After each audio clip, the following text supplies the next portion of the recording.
Well, hi, everybody. It's Stephen Hayward from Powerline, and we're starting a new experiment today with interviews with authors, including one of our favorites, Gabriel Schoenfeld, who you know from Commentary Magazine and elsewhere.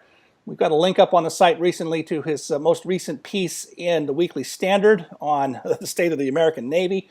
But today we want to talk about his fascinating ebook, which I recommend to everybody. I'll hold it up here since it is an ebook on my iPad. A Bad Day on the Romney Campaign, an insider's account. And Gabe, I want to start this way. What I found so interesting about your book is that over the years, over the decades really, you've seen every political reporter try to make their bones by imitating Theodore White's epic Making of the President books.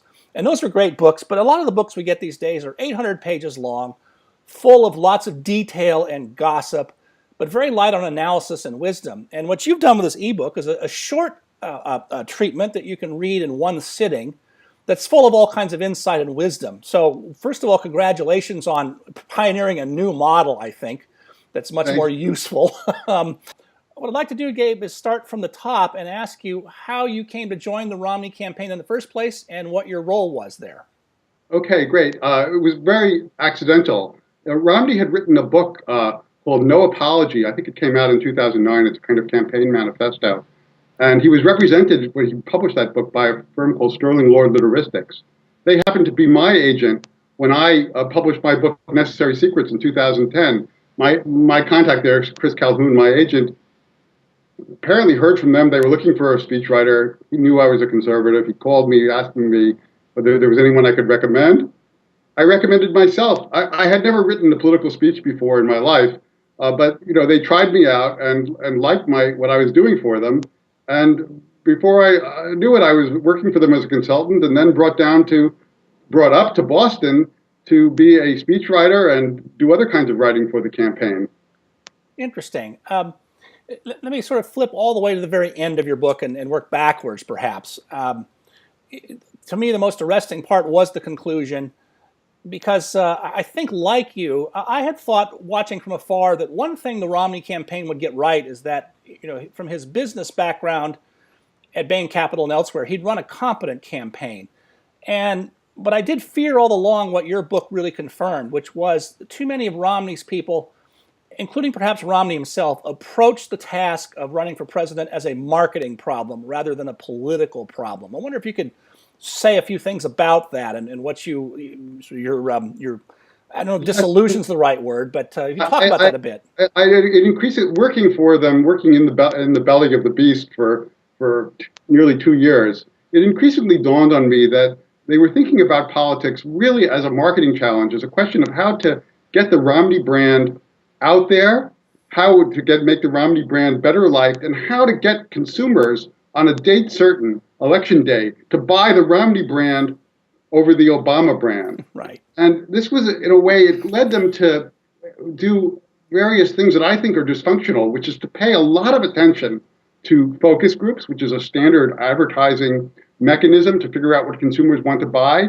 and then to try and make the message somehow fit what the focus groups are telling them, so that if certain words resonate with the focus group, then those words have to appear in Romney's speeches and in the speeches and op-eds of his surrogates. So there was a period where, this is in October, right before the election, we were told as writers for the campaign, the words big change and big choice should appear in everything that Romney says and everything that other people say about him that is positive, that voters have a big change and a big choice in front of them.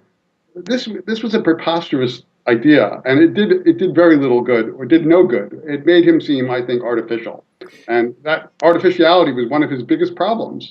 Yeah, I think that's quite clear that people just, what was that? George Will said the problem with Romney is his Romneyness, which sort of seems sort of gaseous, but on the other hand, you get it, right? I mean, And one thing about that is that in person, this is such a genial man, a very approachable, conversationally relaxed, funny person, gentleman, and yet in front of an audience, in front of a camera, and in part because of, I think, the kind of advice he was getting about self-presentation, he became stiff and awkward. He didn't have that natural gift of a politician, and he compensated for it I think, by going in the direction these advertising men wanted them to go in. Yeah, Didn't, that's the I've long hesitated and still don't want to speak ill of Romney. I mean, I don't know him really at all. I've met him once or twice, and I've seen him a couple of times be both very impressive and also I thought unimpressive at times, and I couldn't quite figure it out. But I certainly do admire his decency and think he would have been a great president. But I think that I do have to say that it strikes me that his problem was he wasn't political enough, if you know what I mean in saying that, right? well, I think as you began in the opening, comes out of this managerial world, Bain Capital. So he wasn't political. He conceived of politics not merely as an advertising challenge, but also as a managerial challenge. So that the campaign itself relied on the tools of advertising, but as a president, I think he would have been perhaps an excellent manager, but there is more to politics, a lot more to it than coordinating bureaucracies. And there's the art of persuasion through rhetoric and reason is something that I think he understood that at some level, but didn't feel it in his heart. He really was more interested in pulling the levers of administration. Right, yeah. That's reflected in a way in his personnel choices for the campaign to some degree. That administrative side. Yeah, no, one of your chapters talks about his convention speech, his acceptance speech of the Republican convention, which a lot of people at the time kind of went, "Huh? What? That's that was sort of a missed opportunity." Can you talk a little bit more about that episode? Well, yes. I mean, this was the most important speech of his career. He was going before the American people, large numbers of whom were still undecided, and he had to make the case for himself. The campaign invested heavily in time and money and resources in designing a magnificent stage for the convention in Tampa. They did not invest quite as heavily in thinking about the speech that he would be giving. So they went through a succession of speechwriters. I was already somewhat eased off to the side as a speechwriter by that August. They had hired somebody else, and then they hired somebody else, and they got some freelance consultants. None of those drafts seemed to strike a chord with the governor. He ended up working together with Stuart Stevens, the chief strategist. They wrote a speech together at the very last moment, and it had some serious omissions in it. They passed it along to the policy shop for review. And the policy shop, for some reason, did not point out that, or if it did point out, their advice was not heeded, that there was no discussion of the Iraq War, no discussion of Afghanistan, no mention of the fact that there were hundreds of thousands of young men and women stationed abroad, some of them fighting, no gratitude to the troops. This was a gift to the Democrats. It was a blow to conservatives. It was a blow to to Romney's credentials as a national security spokesman. And it was, just an example, I think, of the way in which substance was somehow relegated to second place over image. The stage was what got more attention than the content. Right.